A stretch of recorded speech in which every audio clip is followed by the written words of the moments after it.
ほー、自爆少年花子くん考察学園キャラ声で。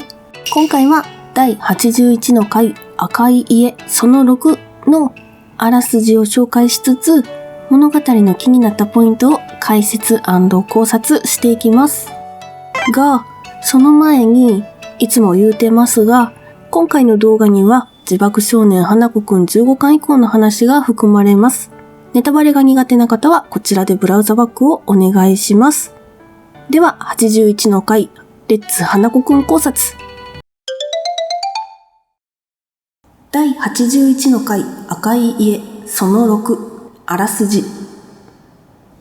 前回ネネは生贄を落とす穴の沈み流された洞窟の中から謎のお兄さんの助けもあり、無事にこうくんのもとへ魚の姿になって帰ってくることができました。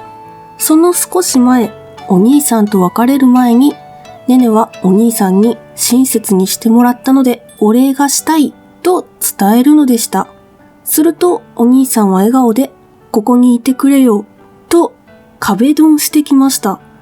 ここにいると、じきに自我が解け、怨念の塊になり、聖者を呪うだけの存在になってしまう。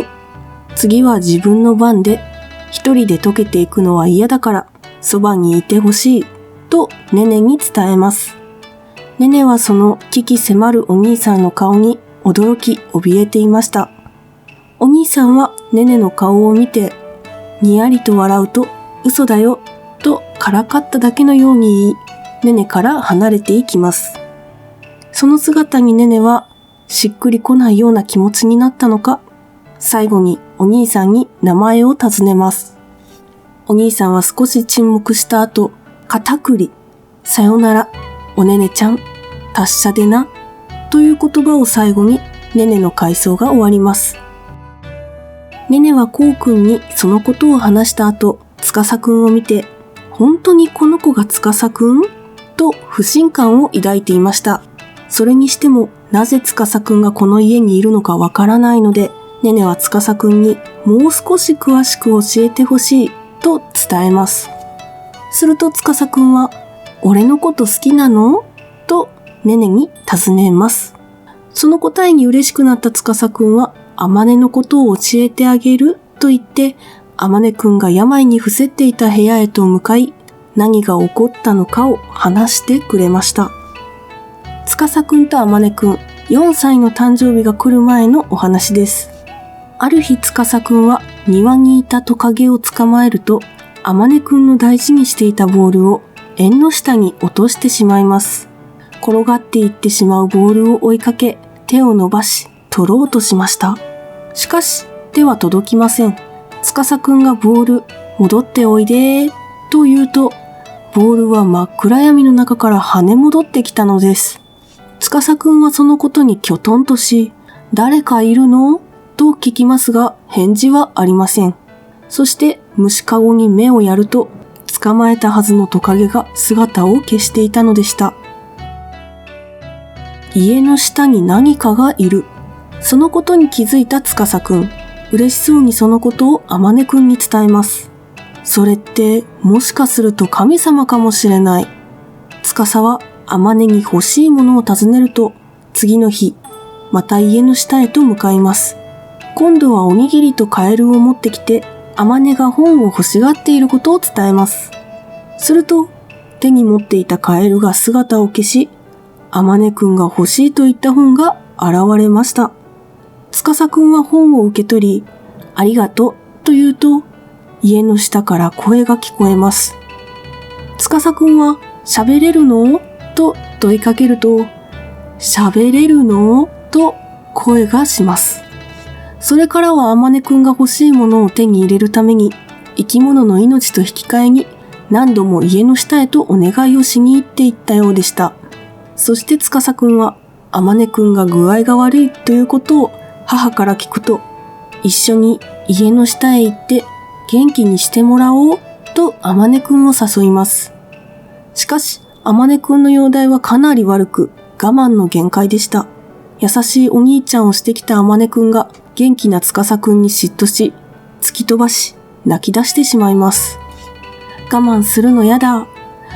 そんなあまねくんを見て司くんは、あまね泣かないで、あまねのお願い叶えてあげるから、と言って回想が終わります。こうくんとねねにそういうことがあったと話すと司くんは、あまねは元気にしてもらったからこれからはいっぱい走ったり大人にだってなれるんだと幸せそうな顔であまねくんのことを話します。あまねくんが大きくなってロケットに乗って星を取ってきてくれるのを楽しみにしているようでした。そのことを聞いたこうくんは司くんに、それで本当に良かったのかということを司くんに問うと、あまねは自分のことが嫌いだから平気だというのです。そんな司くんにこうくんは、花子は平気じゃなかった。だから大人になる前にゆぎあまねは13で死んだと司くんに伝えてしまうのです。そして第81の回は終了してしまいました。第81の回考察。前回から登場していた謎のお兄さんの名前が発覚しましたね。カタクリというお名前でした。カタクリというのは早春の野山に咲いて春の訪れを知らせてくれるお花です。カタクリと聞くと片栗粉なんですが、現在市販されている片栗粉の多くは馬鈴薯、じゃがいもから作られています。しかし、昔はこのお花の球根から取れるでんぷんを使用していたため、片栗粉という名前がついているようです。このお花の花言葉は、初恋、寂しさに耐える、嫉妬、消極的。これはこのお花がうつむき加減になって咲いている姿が初恋をする人に見えたり、寂しさに耐えるように映ったり、嫉妬している姿や消極的になっているようにも見えるからだそうです。寂しさに耐える、嫉妬、消極的。今の片栗さんにぴったりな花言葉ですね。片栗の花の色が紫で、すみれも紫です。すみれちゃんと片栗さん、やはり何か関係がありそうです。コメント欄では、この片栗さん、夏彦と似てるという声が多かったです。今回の81の回の扉絵が、片栗さんで、叶うならもう一度だけという文字が書かれていたので、思い残したことがある感じです。これからどんな風に物語に関わってくるのか楽しみですね。